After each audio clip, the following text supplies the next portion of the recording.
or Shawly P, can be described as many things: powerful, pleasant, and positive, picturesque, persistent, or precise. But the best P word that describes Shawly Powell is poet. In the span of a few short years, Shawly Powell has learned to embrace her literary talents, becoming one of Calgary's up and coming. What are you talking about? Yo, one of Calgary's best poets. Jeez. Born and raised in Winnipeg, Manitoba, Shawly's poetry comes from a place of personal contemplation and reflection. Inspired by local Calgary poets, she embraced the Calgary poetry scene and has since featured at events such as Pitbull Poetry Reading Series, Wolf's Voices, Single Onion Reading Series, People's Poetry Festival, Raw Voices, Flywheel Reading Series, Can You Hear Me Now, Expressions, and the Indie YYC. Shawly's poetic accomplishments include open category winner for the Airdrie Public Library, first annual Voices in Motion, featuring her first publication of her poem In Between the Binary, as well as her poem The Violinist was included in the YYC POP online exhibit. She continues to remain active in the community, participating in various local events such as Pitbull Poetry in the Park. Shawly Powell! Sitting down pretending like she ain't supposed to be here. Looking at stuff. Looking at her phone, man. Yo, don't even keep it going for her, man. Just everybody stop. Come on up, keep it going. Your featured performer of the evening. Oh my. Yeah.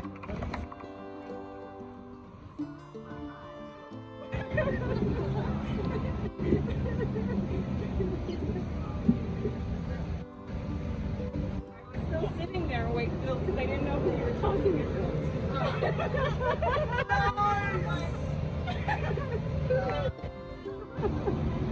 Thank you all for coming. I hope I live up to all of that. I don't even know. It's the biography she sent me, Kate. The Josh Forbes wrote.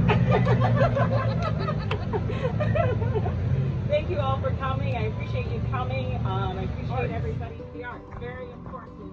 Yeah!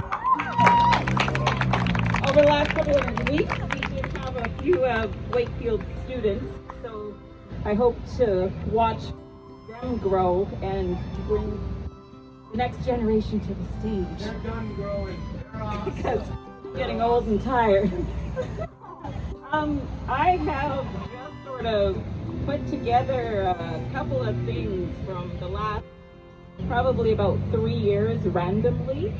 So I am just going to read through it until Wakefield gives me the Carol Burnett. I am Carol Burnett reference old. I'm not. What the hell is that? Okay, so the first one is called, I only name my poetry, I give them titles when I have to submit them, and I can't submit everything as untitled. So I usually just grab a line or a word out of the content, and so that I can find it in my notes on the phone. This one's called Beyond the Scope of Arrogance. First world, just as the position of arrogance in presuming non-response is personal, slighting, or blatant disregard. We hear, think outside of the box.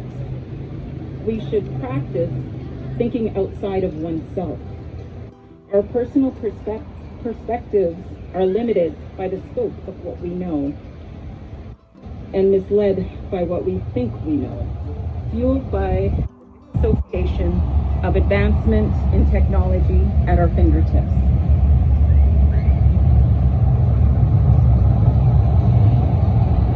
I was going to read through the train. I don't like competition. In reality, there's a world of possible objectives, situations, and circumstances that we may not be privy to knowing before casting our opinions and judgment. Put down your tablet, pick up your phone.